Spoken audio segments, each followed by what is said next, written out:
Welcome to TCT Today. Now, here's your host, Julie Nolan. Hi, glad you could be with us today. Byrd is here with me. He's helping me co-host. Hello. And we have Jeromy and Jennifer Deibler. You got it. From FFH, and we are so excited. So call your friends, and I'm going to tell you a couple announcements so you can get ready to listen to their testimony. They're very popular contemporary Christian music people. And our people around here are really excited, and I don't know if they're going to want to work today. We are taping sessions, and you can watch that on Saturday nights, and that's where you're going to get to watch them, and that's an hour-long show. You'll get to find out more about them and their music on that show. But let me give you these announcements, and we'll get to know you guys. And okay, on Friday, if you live in Dyersburg, the station's going to go off the air. It'll be back on Saturday. We're going to switch from digital, we're going to go to digital, channel 18, from the analog 33. So if you're on cable or satellite, won't affect you, just if you're watching off air, and then you'll have to do whatever it is you do with your TV to pick up the new channels. I still have old-fashioned TVs. I don't have the digital. It's a complicated world. It's a complicated world we live in, Julie. I know, but they know what to do. Okay, and we'll keep telling you about that. And then we want to. Have you met Melanie Walker yet, the Yes. host of Sessions? Mm-hmm. Okay, she does our Come On In show. She's been a part of TCT family forever, and we are so proud of her. She has got another award for female artist from the International Country Gospel Music Association for the program Come On In. So we were excited. She didn't even know she was up for it. She didn't know she won it, but we're really excited, and thank you. That's our Melanie Walker. Another award for Melanie.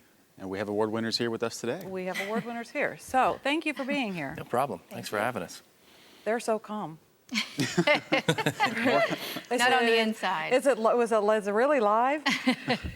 But you guys have such a fantastic testimony. I guess Thank you. we want to talk about that a lot. And David is prepared with some questions. I'll let you go ahead and start. It's not really so much questions, but it's just you all have had multiple millions of albums sold.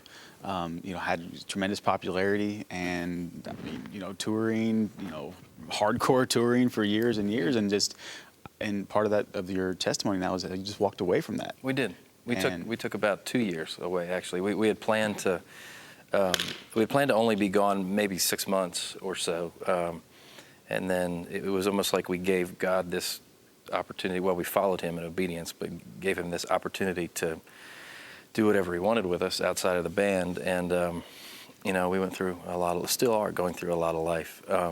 This was about 2006, and Jennifer and me had just celebrated our 10-year anniversary. Actually be 15 years this month. And so we got through our 10-year anniversary. Both of us were just not content with what we were doing. We felt like God was saying, you need to take a break. Our son was 3 at the time. Was he almost 3, or was he 3? I'm trying to remember. Our son's name is Hutch, and he... I think he was 3. Yeah, I think he was 3 at the time. Yes, he was 3, but it was 06. God. So right around that time, we were... Math's not my strong suit. And so right around that time, I went to Africa for a 10-day trip. Jennifer and Hutch stayed home. And while I was there, I felt God's invitation to come back. I didn't know how that was going to work. And I had a literal invitation from the pastor of the small church where we were. I was leading worship for a worship conference, and this is for about a week, right?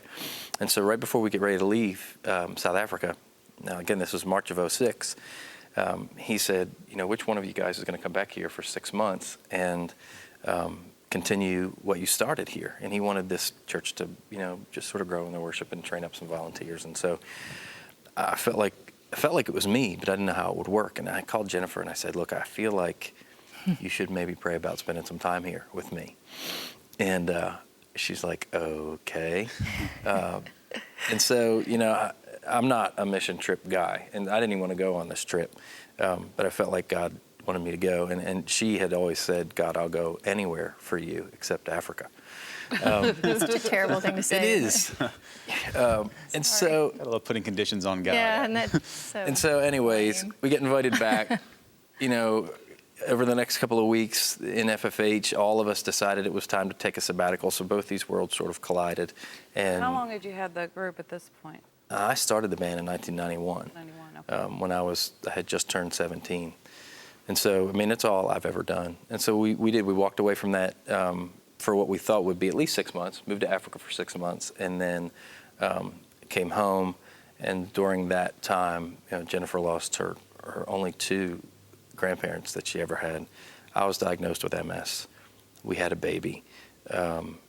And God just sort of turned our life upside down. And so it took about 2 years for us to get back out on the road. Now, so what are you thinking? Because, I've done this. I know people that have done this. You're like, God, I've been serving you. Why aren't you blessing me? Why are you letting these things happen to me? And I noticed we were reading about you. You talked about the Book of Lamentations, and I wanted to share about that, because didn't you kind of feel like, I can't take all this at once? It's I remember too much? feeling that, but I don't remember feeling you owe me. You know what I mean? Like, Yeah. we've been doing this for you. Because honestly, I don't feel like we did a whole lot. It was a lot for us, too. I mean, Yeah. it was what we always wanted to do, music. So So you it know was what I good. mean? Yes. So it was Yeah.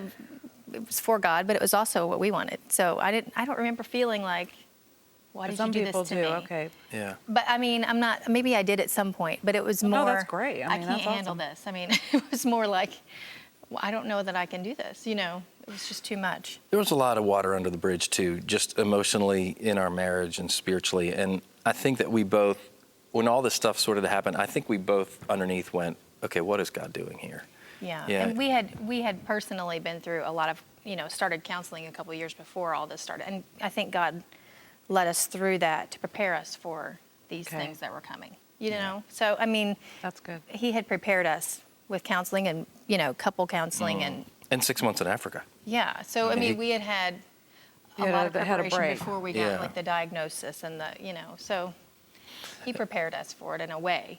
I mean, you can't get prepared completely, but So Jennifer, That's had you good. been to Africa at all before No. you just picked up and went there? Sight No. unseen. no. Well, that's impressive. But I knew when he was there. I just had a feeling, a peace about it. I knew we were going to go back. Yeah, that was one of the questions I had, Yeah. was why Cape Town. Obviously, you answered the question, why Yeah. Cape Town, why South Africa, was that you'd been there for the worship conference. Right. And it is the most beautiful place ever. so I got to see a lot of it this past year, watching Yeah. watching the World Cup. It's And, gorgeous. So, but what David you were wondering how they live there Oh, my without cell phone and yeah, email and. completely disconnected from Oh, my your gosh. world, from, Yeah, it from was. society. See, when I went on the mission trip, I went with a group of Americans, and we stayed at a guest house, and it was, there wasn't a lot of pressure.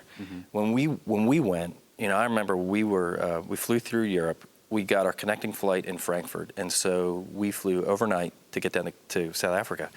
And Hutch, in wisdom, we drugged him with Benadryl so that he would sleep. So he slept 12 straight I hours. did edit that part for re-air.